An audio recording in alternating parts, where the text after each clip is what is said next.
Hello and welcome. David and Brent joining you again this week. Today's June the 5th. It's Friday. We're recording Friday morning.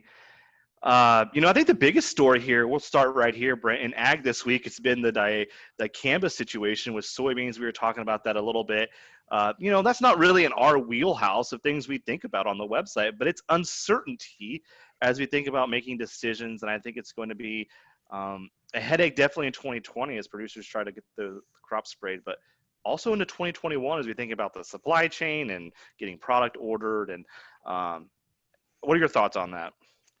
It's an absolute mess right now, and again, just like he said, maximum uncertainty. Nobody knows uh, what's happening. Nobody knows what's going to happen. There's a lot of pieces moving around, and it's really hard to make decisions in that environment, right? And that's what's happening right now. And I know for some people, um, it's getting to be like a critical time where you'd want to start using that stuff. Maybe in some parts of the country already done with it, but others not. And wow, what a mess. Okay, I mean, it could have come at a weirder time too, like a month later, nobody, well, people care obviously, but it's not urgent. Now it happens. It's just an awful time. So Yeah, if you think about the amount of flexibility a producer or a decision maker has to make to say, how do I adjust or pivot to in light of this information? We can't make any adjustments, right? The crop is mostly planted, and so we've locked ourselves in. Like you said, a month later, we'd have been through it. A month before, we could have still made some adjustments on the planting side. But yeah. shifting gears, we have an interesting article on the website, part 2 of the weather interviews with the two agronom or meteorologists, those experts. I found this one really interesting. The question got asked to both of them about hurricane activity, and Dr. Snodgrass talked about hurricane activity in the Caribbean, which is where people usually think about, and Al Dutcher from Nebraska talked about it in the Baja Peninsula of California or Southern California and New Mexico, and how that impacts the Southwest and the drought. So it was a really interesting take. Two different interviews, two different experts, but they're thinking about two different elements here. And of course, last week they talked about La Nina, and they had different opinions as to about how that might play out here in 2020. Think about it's the water's cooling, but there's this situation in Alaska. You got to watch the Alaskan situation. So two experts really dive into that. I think, Brent, I think the one about the hurricanes coming off Mexico and maybe working their way up to the west, that's probably most relevant to you and what you're facing. Yeah. But other parts of the country have other hurricane Right. activity they're thinking about. Yeah, no, I thought that stuff was really interesting. Of course, I like that kind of information. I was happy to see that we had that interview series on there. I think it was useful, a little bit, not necessarily the news I wanted to hear for my area, but you have to. It's our confirmation bias, I guess. It would. We have to, even when you get bad news, you got to make decisions. So the other thing I thought was interesting too about it is, just saying forecasting the weather beyond a week is really difficult, right? And we all need to remember that. Yeah. The Dr. Snodgrass has a chart, and we didn't include it in this article, but I've seen him present it. He's a great presenter. And he talks about the forecast reliability as you move out. And the forecast for 1 to 3 days, those are really accurate. And that wasn't the case 20 years ago, right? We've made a lot of improvements there. And it starts to fade at the 10-day mark, and then it just blows up beyond 10 days. And so it's really interesting to see those 20-day forecasts or those month-long forecasts, and you really have to and Brent, you always tell me you should probably just forecast the average, and that's going to be a really good starting point. If you start with the average and probably stick with the average, you're going to be in a really good spot. So right. Two articles that uploaded this week for you to take a look at. We talked about them last week. The trade situation with China, those charts we've updated. Probably need to update your forecasts on progress. Of course, 3 months of data in the book. Even this week, I still saw this thread of, oh, things are getting better with China. Things are really getting better with China. And in a lot of cases, those are sort of forward-looking comments. And, oh, China booked delivery of soybeans for the fall. This is exciting. But you really have to be very specific when you're thinking about the data and how you think about this question. I'm not very optimistic when I look at the first 3 months of activity. I'm not saying that we can't see an uptick, but we are not in a good starting point for that. So. Yeah, and right now, we really need good news on the demand side somewhere, because I guess it depends how you look at it. But on the supply side, things are looking pretty good, I think. Some emerging dryness in some places, but really, I mean, at this point, not enough to really get too awful nervous about. And we're gonna need some strong demand, and it's just a tough year. It's just a weird year. Everything is weird this year. And it seems just to be getting weirder as we move through the year. Also, an article about, again, followed up on Brent's article about exchange rates. The chart about the exchange rates that you should really look at is the number of dollars versus the number of reals 1,000 Chinese wons can buy. It's kind of amazing to see how much that exchange rates played out.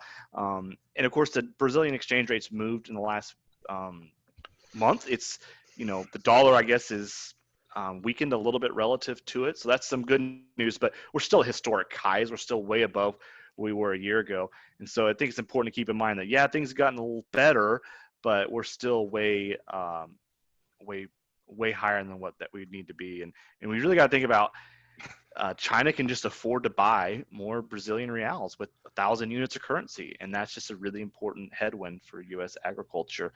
The other thing, yeah, and that is, it's really because actually I've seen some of the headlines lately and talk about, well, the real is strengthening and all this, and that's true, but relative to 12 months ago, it's not.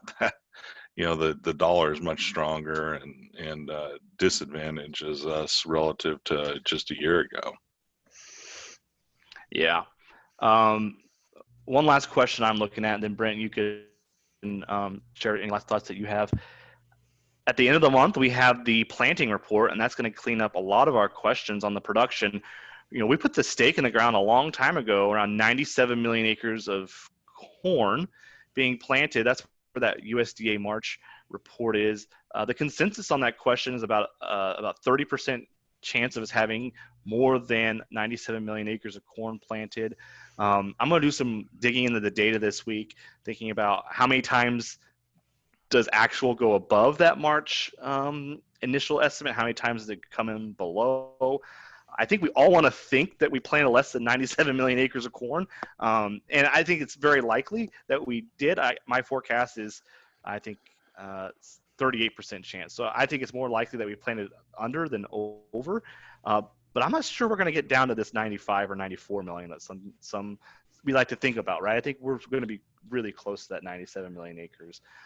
So we'll see how that plays out. There are going to be areas of the country that have prevent plant, but there's always prevent plant, and we got to disentangle that static and that noise of, is prevent plant in the Dakotas, for example, really more than historically observations historically. Right, because there's always prevent plant other places, and there may be less of that in some of those areas this year. And so the question you want to ask is it enough to get us above the historic average? And I think a couple things. Farmers probably were more willing to take it this year, just given the economics.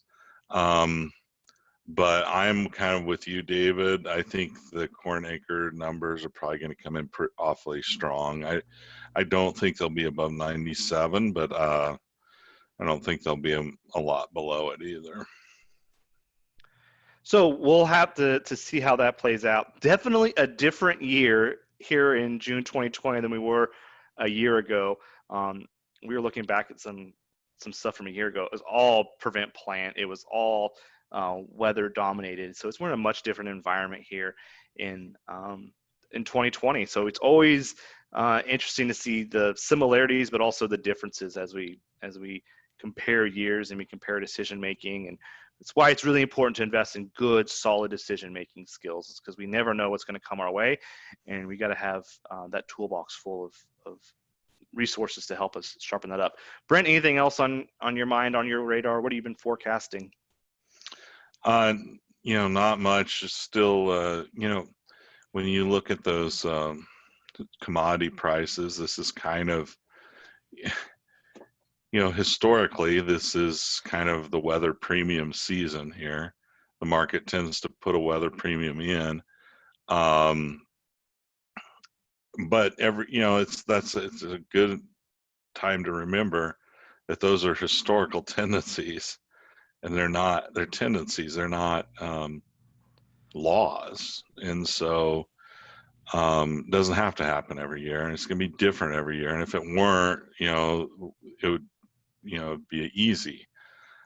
So I think there's as you're thinking about the commodity prices, really trying to sort out this demand side versus potential for big supply, and trying to get a handle on what that means for commodity prices.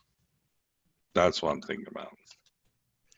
So one last story I'll share before, it's June. We got to talk about when we almost got through without talking about COVID, right? So this week, I tried to buy my son a little swimming pool for the backyard. One of those little inflatable $100, $200 pools, and because we thought like everyone else, like, oh, not gonna go to the pools in town, not gonna get to do that summer vacation, do his grandpa's at the lake, and started looking online, couldn't find anything easily. Started driving around this week at stores, cannot find a pool deeper than that ankle deep, plastic pool that you first buy for your little kids. And not even the $1,000 pools, right? And so I was in Rural Kings, kind of a little farm supply store here in Indiana. And usually this time of the year, you can't turn a corner without running into a pool, right? Like they're trying to convince you, like a spur of the moment decision, you should buy this pool. And it's just interesting to see how behavior is shifting, and how I could buy, there are some pirates on the internet who are selling pools, and who knows how long they've been in a warehouse, and who knows what exactly Right. I'm going to be getting. But it's nearly impossible to buy a swimming pool here in June 2020. And so it's just kind of wild. First it was toilet paper, and then it was now swimming pools. And I think this is part of the economic recovery. I don't think the economy is just going to sort of magically reopen. And Brent and I are going to capture some thoughts on this. And this is just one of the elements, is that we just don't flip a switch and automatically go back to normal. And Yeah. people are going to be pursuing different things, and they're going to have different demand, different, and scarcity is going to be a concern. So anyway, that's my observations from the street. It's the same. We were looking for a bicycle, and it's the same situation.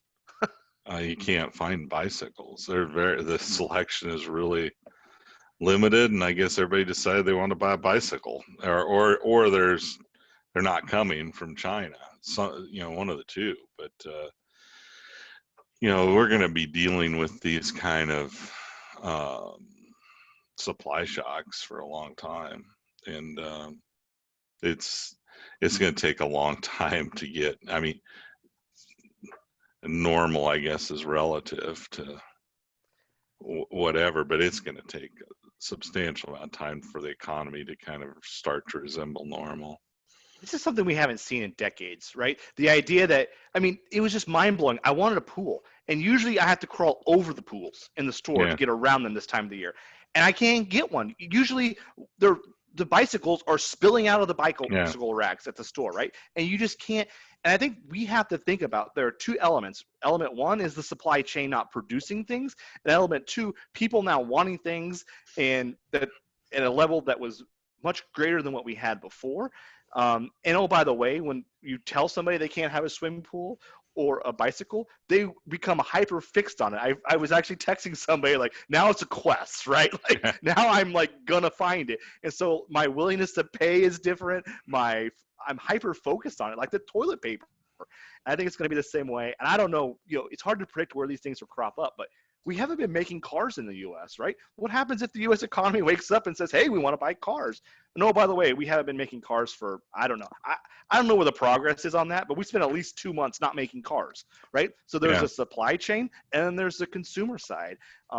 And I saw where Sea-Doo was having a hard time keeping up with their campers and their ATVs and their actual jet ski markets. And so they had to shut the factories down, and now the consumers want those toys or those socially distant, valid entertainment options. So anyway, we're going to wrap some thoughts around that. But send us some emails of the things that you're trying to find that you can't find. I didn't know Brent couldn't find bicycles. Maybe we should. I'll go look for bicycles, Brent. You look for pools. Maybe we can meet in Omaha sometime and exchange them in a parking lot from 6 feet Yeah. away. Yeah. There you go. All All right. Well, thanks, and I guess have a good week. right. We'll see you next week. Thanks. Bye.